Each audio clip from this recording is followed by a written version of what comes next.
سورہ النحل کی آیت نمبر 112 کے اندر اللہ پاک ارشاد فرماتا ہے وَضَرَبَ اللَّهُ مَثَلًا قَرْيَةً كَانَتْ آمِنَةً مُطْمَئِنَّةً يَأْتِيهَا رِزْقُهَا رَغَدًا مِّن كُلِّ مَكَانٍ فَكَفَرَتْ بِأَنْعُمِ اللَّهِ فَأَذَاقَهَا اللَّهُ لِبَاسَ الْجُوعِ وَالْخَوْفِ بِمَا كَانُوا يَصْنَعُونَ۔ سورہ النحل کی آیت نمبر 112 کے اندر اللہ پاک نے ایک بستی کی مثال بیان فرمائی۔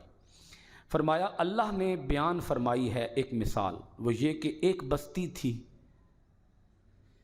جو امن اور چین سے آباد تھی، آتا تھا اس کے پاس اس کا رزق بکثرت ہر طرف سے، پس اس کے باشندوں نے ناشکری کی اللہ تعالیٰ کی نعمتوں کی، پس چکھایا انہیں اللہ تعالیٰ نے یہ عذاب کہ پہنا دیا انہیں بھوک اور خوف کا لباس ان کارستانیوں کے باعث جو وہ کیا کرتے تھے۔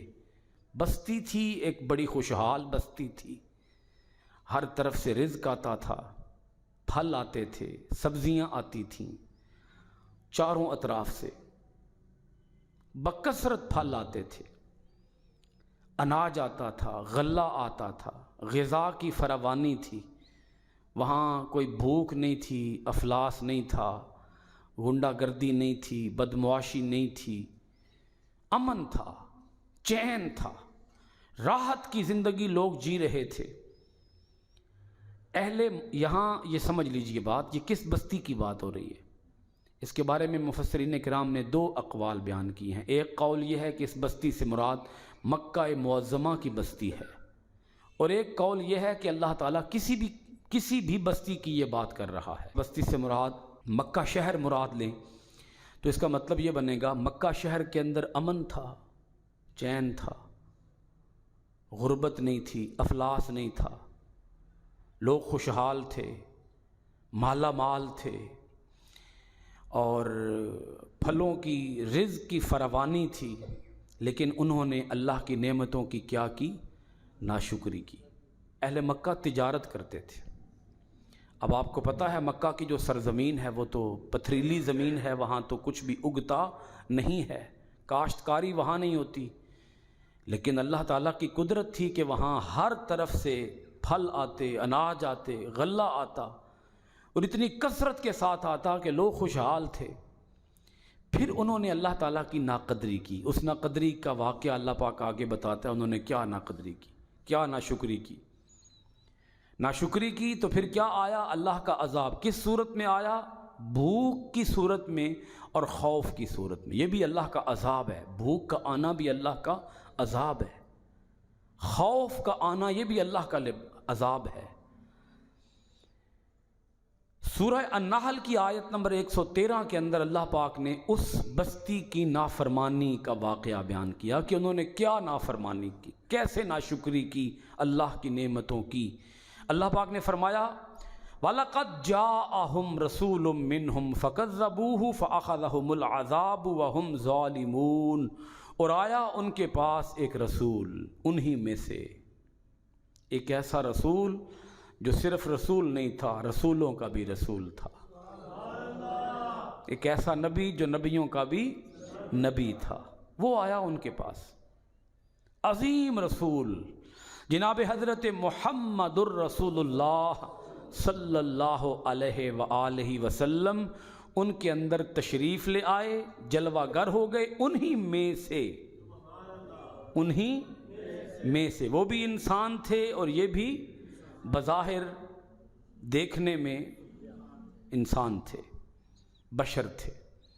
حقیقت محمد دی پا کوئی نہیں سکدا، بشر عرش تو پار جا کوئی نہیں سکدا۔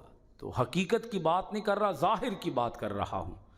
اللہ پاک نے فرمایا انہی میں سے تھے، فَكَذَّبُوهُ، انہوں نے اللہ کی نعمتوں کی ناشکری کی۔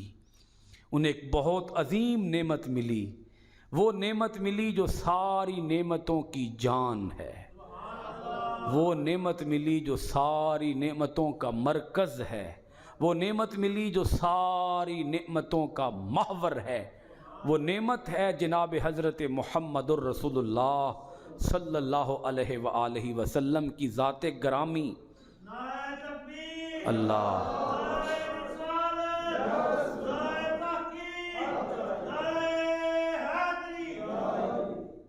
عزت تھی اہل مکہ کی، بہت عزت تھی. جہاں جاتے لوگ ان کی عزت کرتے، لوگ عقیدت اور محبت سے ان سے پیش آتے، ان کے ساتھ انتہائی اچھے سلوک کا معاملہ کرتے، کیونکہ یہ مکہ کے باسی لوگ تھے. اللہ کے گھر کی وجہ سے لوگ ان کی عزت کرتے تھے، احترام سے پیش آتے تھے. یہ منڈیوں کے اندر تجارت کرنے کے لیے جاتے تو لوگ ان کے ساتھ زیادہ کم قیمت پر انہیں سودا دے دیتے کہ یہ مکہ کے باسی لوگ ہیں. تو اس وجہ سے وہاں امیری تھی، غریب کوئی نہیں تھا، بھوک نہیں تھی، افلاس نہیں تھا. لیکن انہوں نے کیا کیا؟ فَكَذَّبُوهُ، اس عزت کا پاس نہ کیا، اس اپنی نعمت سے یہ محروم ہو گئے اور اپنی اللہ رب العالمین کی اس بہت بڑی نعمت کی ناقدری کی. کیسے ناقدری کی؟ فَكَذَّبُوهُ، اس پیغمبر کو ہی جھٹلا دیا. فَأَخَذَهُمُ الْعَذَابُ، پھر اللہ نے انہیں پکڑ لیا، عذاب نے انہیں پکڑ دیا. وَهُمْ ظَالِمُونَ، اور وہ ظلم و ستم کیا کرتے تھے. اب یہاں ایک بات سمجھ آ گئی کہ جہاں بھی اسلام کے اوپر عمل کیا جائے گا، شریعت محمدیہ کے اوپر عمل کیا جائے گا، وہاں اگر غربت بھی ہوئی تو امیری آ جائے گی. جہاں شریعت مصطفی کا پاس ہوگا وہاں لوگ پھر غریب نہیں رہیں گے، کیا ہو جائیں گے؟ امیر، مالا مال ہو جائیں گے. شرط یہ ہے کہ وہ شریعت محمدیہ کی کیا کریں؟ پیروی کریں. اور اگر کوئی بستی خوشحال بھی ہو اور اس محمد عربی صلی اللہ علیہ وآلہ وسلم کے دین کی مخالفت کی جائے، وہاں اگر خوشحالی بھی ہوئی، وہ خوشحالی نہیں رہے گی، غربت میں بدل جائے گی، افلاس میں بدل جائے گی. وہاں امن نہیں رہے گا، وہاں چین نہیں رہے گا، وہاں سکون تباہ ہو جائے گا جہاں حضور نبی کریم علیہ الصلوۃ والسلام کی شریعت کی پابندی اور پاسداری نہیں کی جائے گی.